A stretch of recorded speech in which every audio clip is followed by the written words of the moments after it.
네, 오늘 주신 하나님 말씀은 에베소서 3장 2절 말씀입니다. 에베소서 3장 2절.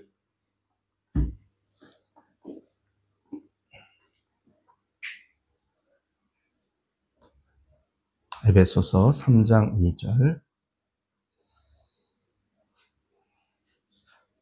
제가 읽어드리겠습니다. 하나님께서 여러분을 위하여 일하도록 나에게 이 직분을 은혜로 주셨다는 것을 여러분은 이미 들었을 줄 압니다. 아멘. 네. 어제는 제가 예수 그리스도의 포로라는 제목으로 말씀을 전했습니다. 네, 어제는 관점이 참 중요하다 그런 말씀도 제가 드렸는데요. 우리가 인생을 살면서 또 신앙생활을 하면서 예수님에 대한 믿음 때문에 우리의 신앙생활 때문에 당하는 어려움이 있고 또 손해가 있다면 그것을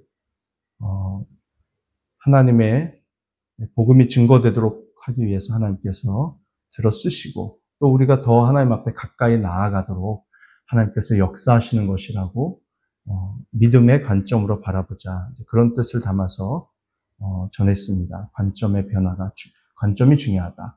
그래서 사도 바울은 자신이 포로가 됐고 죄수 신분이 되어서 지금 5년째 감옥에 갇혀 있고 가택연금 상태에 있고 쇠사슬 착고에 매어서 굉장히 불편한 가운데 있지만 기쁘게 성경을 쓰고 또 사람들 만나서 복음을 전하고 그렇게 하면서도 도리어 이것이 훨씬 더 예수님을 증거하는데 진보가 되고 더 유익이 되고 있기 때문에 나는 기쁘다 이렇게 빌립보서에서 고백을 하고 있습니다. 네, 그렇습니다. 우리가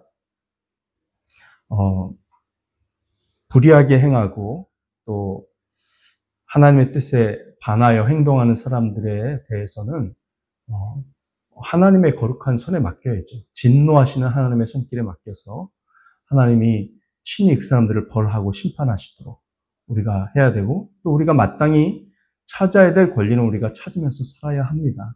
하지만 일정 부분 우리가 손해를 보고 속고 또 고난을 당하는 삶은 어쩔 수 없는 것 같습니다. 작심하고 속이려고 드는데 그것을 피할 수 있는 사람은 제가 볼 땐 거의 없는 것 같아요. 저도 인생에서 그런 경험이 여러 번 있고 그런데요. 사도 바울도 여러 번 그렇게 핍박을 당했고요. 그러나 그때마다 사도 바울은 자신이 가지고 있는 로마 시민권이라고 하는 권리를 제대로 사용하여 더 심한 일을 당하지 않도록 피하고 극복할 수 있었지 그저 당하고만 있지는 않았습니다. 그래서 이렇게 죄수 신분이고 포로 신분이지만 가택연금이라고 하는 아주 훌륭한 환경이 주어질 수 있었고 그로 인해서 복음을 전하고 성경을 쓸 수 있었던 겁니다. 그냥 무작정 당하기만 했다면 바울은 이미 죽은 목숨이었을 것이고 혹은 시민권이라는 것이 밝혀지지 않은 채 호송되거나 이랬으면 굉장히 열악한 감옥에 갇혀서 사도 바울은 이렇게 성경을 쓸 수 있는 환경도 못 됐겠죠. 우리가 그런 부분을 좀 어제 내포한 말씀을 전했습니다. 오늘은 은혜의 청지기라는 제목으로 말씀을 전합니다. 은혜의 청지기입니다. 자, 에베소서 3장 2절 시작할 때 보면 2절 앞에 그 짝대기 하나가 있죠.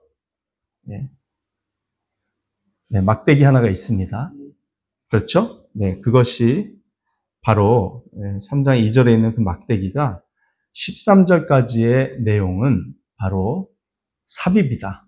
삽입이라는 것을 의미합니다. 괄호 안에 포함되어 있다는 것입니다. 그래서 3장 1절에서 사도 바울이 동사가 없다고 그랬죠. 이 문장은 동사 없습니다. 그리스도의 예수의 일로 갇힌 몸이 된 나, 예수 그리스도의 포로가 된 나 하고 끝입니다. 헬라어 원문은. 그리고 14절에서 그러므로 그 나는 아버지께 무릎을 꿇고 빕니다라고 이제 기도로 이어지는 건데 삽입이 들어갔다고 그랬습니다. 그래서 지금 그만큼 하고 싶은 말이 많은 거예요. 기도를 하기 전에 에베소 교회 성도들이 깨달아야 될 것들이 있다라는 것을 바울이 생각하면서 이렇게 이어지고 있는데요. 여기서 이제 은혜의 이 직분을 은혜로 주셨다라고 바울이 얘기했는데 헬라어 성경 원문에는 뭐라고 되어 있냐면요. 여러분은 내가 여러분을 위해서 받은 하나님의 은혜의 청지기 직분에 대해 들었지 않습니까? 들었을 줄로 믿습니다. 혹은 이렇게 번역이 됩니다, 문장이. 그러니까 하나님의 은혜의 청지기 직분, 이렇게 번역될 수 있는 헬라어 문장이에요. 근데 청지기 직분이라고 번역된 단어가 오이코노미아입니다. 오이코노미아.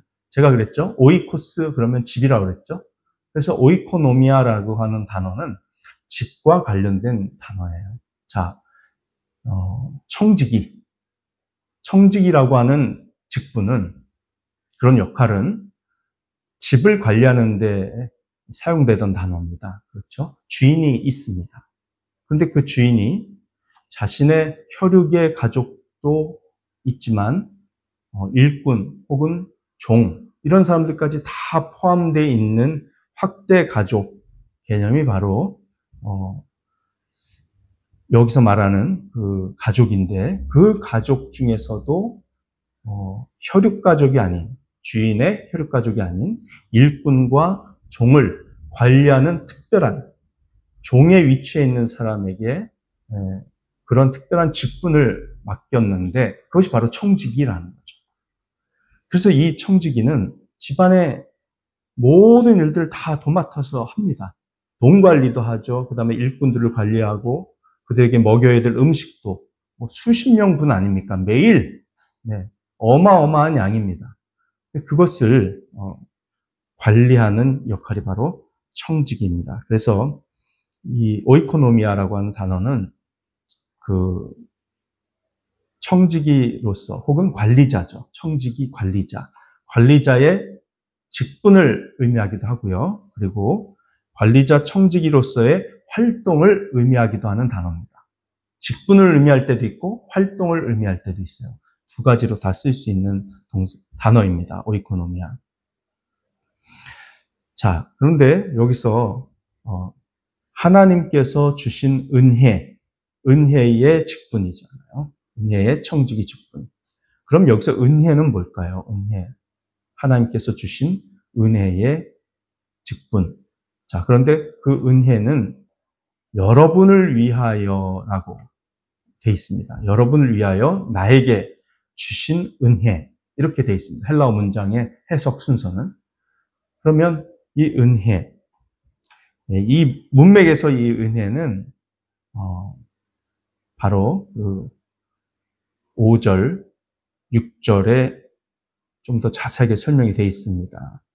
지나간 다른 세대에서는 하나님께서 그 비밀을 사람의 아들들에게 알려주지 아니하셨는데 지금은 그분의 거룩한 사도들과 예언자들에게 성령으로 계시하여 주셨습니다. 그 비밀의 내용인즉 이방 사람들이 복음을 통하여 그리스도 예수 안에서 유대 사람들과 공동 상속자가 되고 함께 한 몸이 되고 약속을 함께 가지는 자가 되는 것입니다.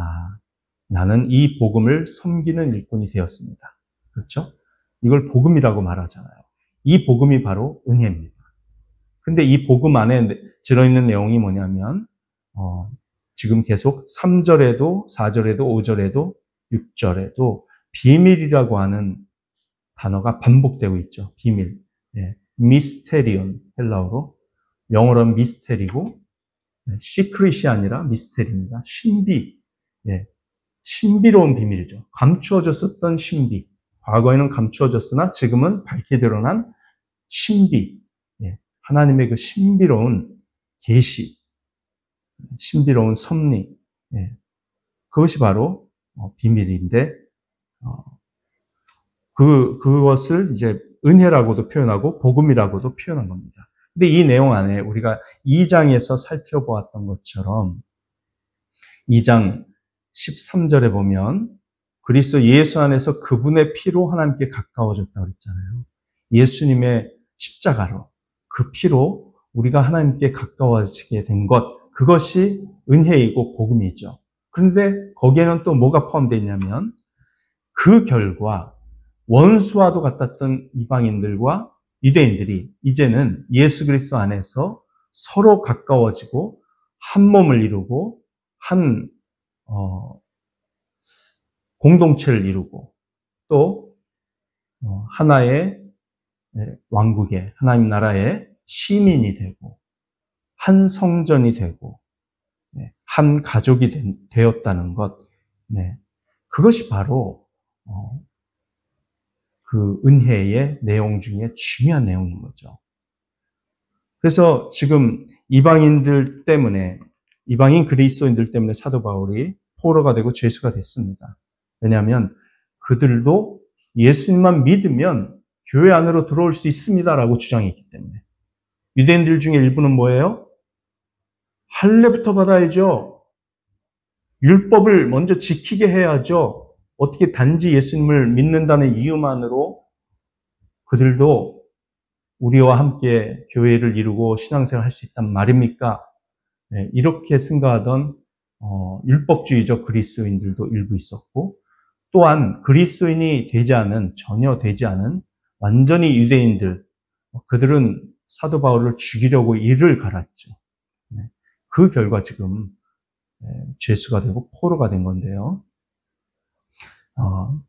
그래서 사도 바울은 2절 말씀에 여러분을 위하여 내게 주신 이 은혜의 직분, 즉 은혜에 관한 청지기 직분, 은혜를 관리하는 직분, 이 은혜의 복음을 관리하는 일을 사도 바울에게 하나님께서 맡기셨다는 거예요. 왜? 이방인 선교는 사도 바울이 전담했으니까요.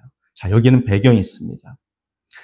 자, 여러분, 그 사도행전 10장부터 15장에 보면은 초대교회 예루살렘 교회가 복음을 유대인들에게만 전하다가 스데반으로 인한 박해가 일어난 뒤부터는 이방인들에게까지 복음을 전하기 시작했어요. 그런데 그 과정에서 좀 전에 얘기했던 이미 그리스도인이 됐지만 여전히 할례를 받아야 되고 율법을 지켜야 된다고 주장했던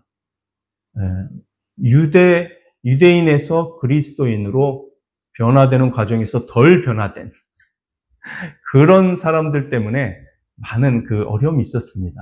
예를 들면 안디옥 교회에 사도 바울을 비롯한 7명의 목회자들이 큰 교회를 세웠잖아요. 그런데 거기까지 가가지고요, 예루살렘 출신의 강성 그리스도인들 중에 거기까지 가가지고, 아니 당신들 지금 뭐 하는 겁니까?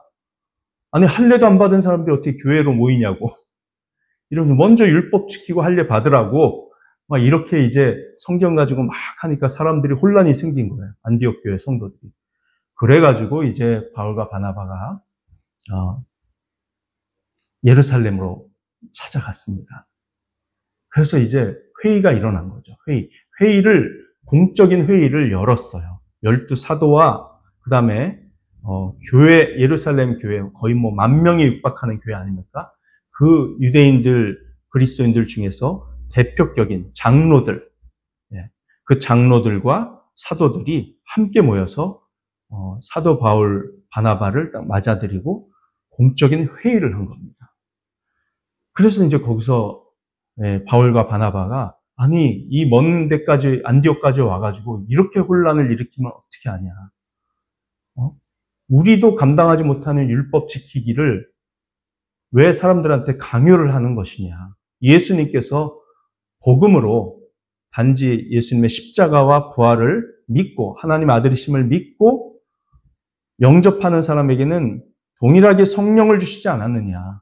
믿고 구원받고 믿고 성령을 받는 것이지 어떻게 율법을 지켜서 구원을 받고 성령을 받는다고 말을 할 수 있겠냐고.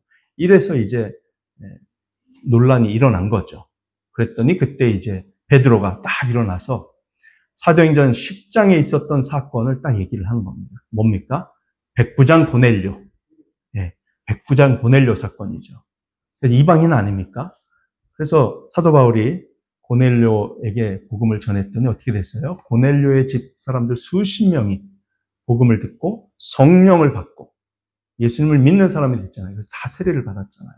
그 사건을 베드로가 딱 거기서 얘기하면서 나도 이런 일을 경험했는데 이제는 하나님께서 어디서나 이방인이든 유대인이든 가리지 않으시고 누구든지 예수 그리스도를 믿는 사람에게는 동일하게 우리와 똑같이 성령을 주시고 그리스도인이 되게 하신다. 율법을 강요한다는 것은 말이 되지 않는다. 이렇게 딱 논증합니다. 그랬더니 이제 사도들 중에서 가장 지도자격이 누구냐면 야고보입니다. 사도 요한의 형제 야고보. 야고보가 딱 일어나더니 교통정리를 싹 해주는 거예요.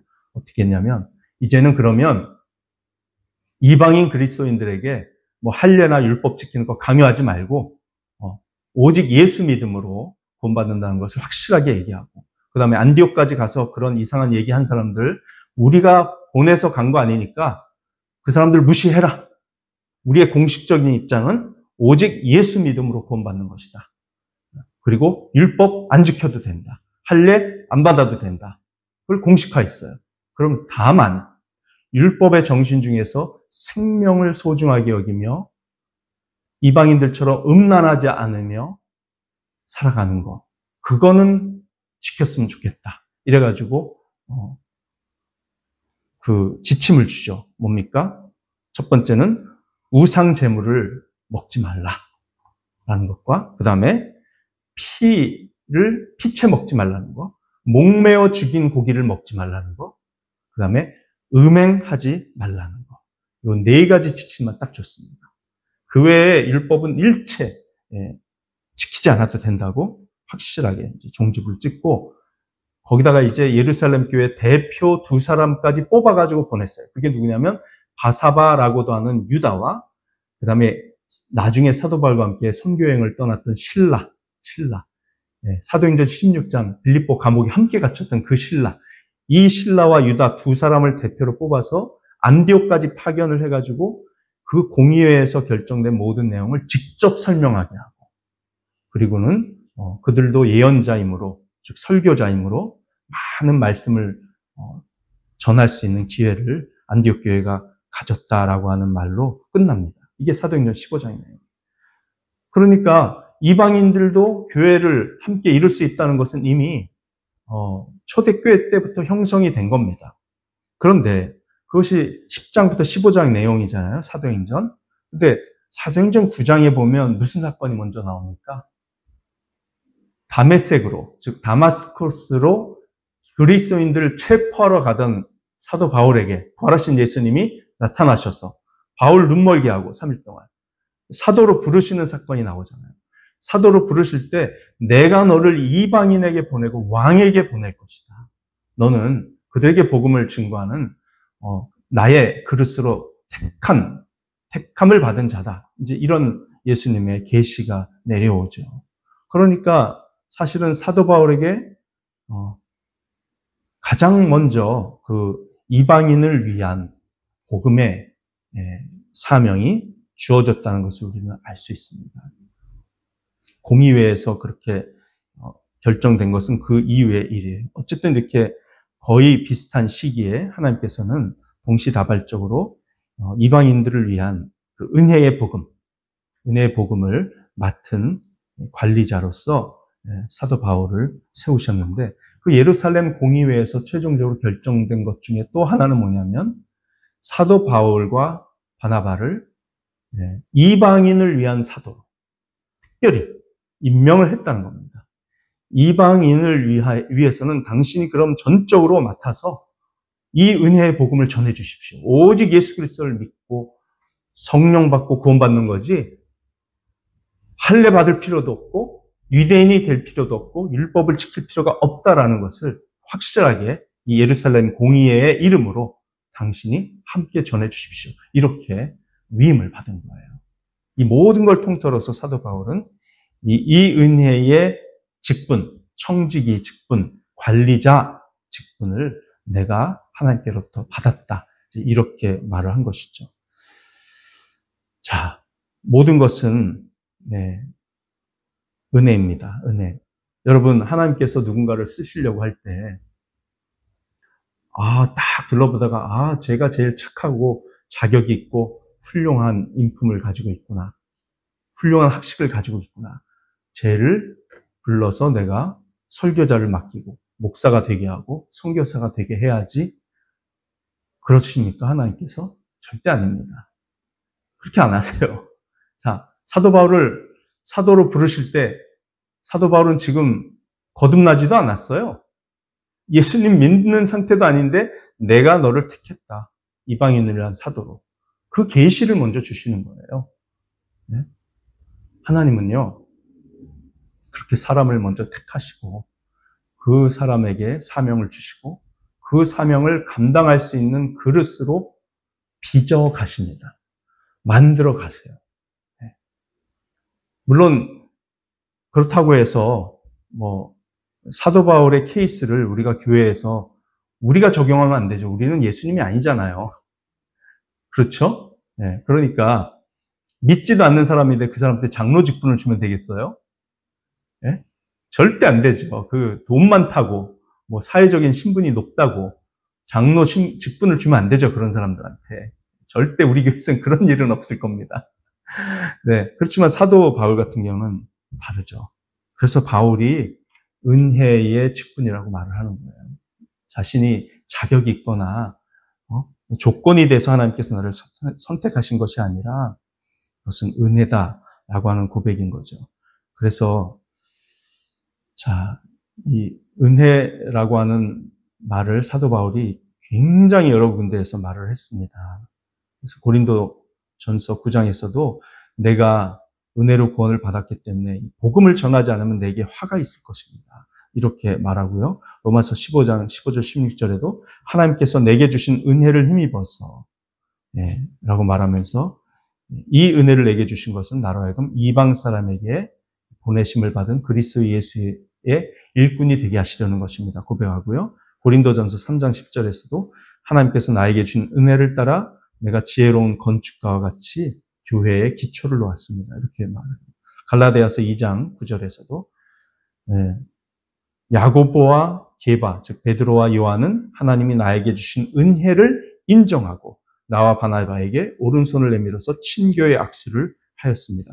그렇게 하여 우리는 이방 사람에게로 가고 그들은 할례받은 사람에게로 가기로 하였습니다. 네. 예루살렘 공의의 결정을 이렇게 요약해놨어요. 갈라디아서 2장 9절. 디모데전서 1장 12절에서도 하나님께서 나를 신실하게 여기셔서 나에게 이 직분을 맡겨주셨습니다. 이 직분. 그러면서 14절에 은혜를 넘치게 부어주셨다. 이런 고백을 합니다. 이런 은혜의 복음을 맡은 관리자, 청지기. 그 청지기는 어떻게 하는 사람입니까? 그 사람은 음식을 관리하여 사람들이 일하기에 충분한 양을 제공했습니다. 너무 많이 줘도 안 되고요. 탐욕스러워지니까. 또 배고프면 일 못하잖아요. 너무 적게 줘도 안 돼요. 딱 맞게 줄 수 있도록 굉장히 자기 재산 관리하듯이 철저하게 하는 사람이 바로 청지기예요. 네. 그리고 그 집을 운영하는 거죠. 그 사람은 아무것도 소유하지 않습니다. 모든 것을 가지고 다 관리하지만 아무것도 소유하지 않습니다. 주인은 누구예요? 소유자는 주인, 그 집의 주인이죠. 네. 청지기는 정말 재산이든 은사이든 또 자신이 가지고 있는 재능이든 그것을 내 거라고 생각하지 않는 사람입니다. 네. 그래서 여러분 우리가 신앙생활 할 때도 은혜의 청지기가 돼야 돼요. 은혜의 청지기. 여러분께도 하나님께서 많은 것들을 맡겨주셨다고 믿습니다. 특별히 교회 차원에서만 생각하면 설교의 은사가 있고 가르치는 은사가 있고 다스리는 교회를 관리하고 돌보는 어떤 장로 직분 같은 그런 다스리는 은사가 있고요. 또 뭐가 있습니까? 구제하는 은사가 있어요. 남을 섬기는 은사, 봉사하는 은사가 있고요. 또 권면하고 위로하는 은사가 있고요. 이런 은사들 여러 가지가 있습니다. 그런데 그런 은사들을 여러분이 받았음에도 불구하고 그것을 적극적으로 활용하고 있습니까? 아니면 그냥 동떨어진 채 그것을 사용하지 못하고 있습니까? 그것이 굉장히 중요합니다. 우리가 교회 안에서 하나됨을 경험하고 정말 성령께서 거하시는 집으로서 우리가 한 몸을 이룬다는 것을 경험하려면 은사를 적극적으로 사용하셔야 돼요. 여러분이 받은 은사를 적극적으로 사용하셔야 됩니다. 내가 이 교회에서 맡은 역할이 무엇인지 그걸 정확하게 알고 적극적으로 사용하고 다른 성도에게 그것을 통해서 은혜를 끼치고 도움을 주고 또 나도 도움을 받고 은혜를 받고 이런 상호 교류가 이루어질 때 은혜의 청지기 역할을 감당할 수 있는 것입니다. 그래서 여러분이나 저나 하나님께서 은혜로 주신 이 귀한 직분, 청지기 직분, 교회 안에서는 은사, 그 다음에 교회 밖에서는 우리가 가정도 있고 직장도 있고 사업도 있지 않습니까? 인간관계도 있고 재산도 있고 우리 재능도 있고 건강도 있어요. 시간도 있고 이 모든 것을 청지기처럼 잘 관리함으로써 우리 하나님께 영광 돌려드리는 저와 여러분 되기를 간절히 바랍니다. 기도하시겠습니다. 사랑이 많으신 하나님 감사합니다. 우리에게 이 놀라운 은혜의 복음을 주시고 또 주님을 위해서 사역하고 일할 수 있는 귀한 시간과 재능과 물질과 관계와 또 저희들에게 건강을 주셨습니다. 그 모든 것의 주인이 나 자신이 아니라 하나님이신 것을 온전히 고백하며 그 모든 것을 관리하고 철저하게 잘 섬기며 나아가되 참으로 내 것인 것처럼 잘 관리하는 신실한 청지기가 되어 하나님께 기쁨을 드리고 잘했다고 칭찬받는 우리 모두가 될 수 있도록 도와주시옵소서. 오늘도 기도할 때 함께하여 주시고 능력 주시고 예수 믿지 않는 사람들에게 복음을 증거하며 은혜를 끼치는 귀한 한날이 되도록 성령 하나님 도와주실 줄 믿습니다. 감사하며 예수님의 이름으로 기도합니다. 아멘. 오늘 하루도 복된 하루 되시길 바랍니다. 기도하는 시간 갖겠습니다.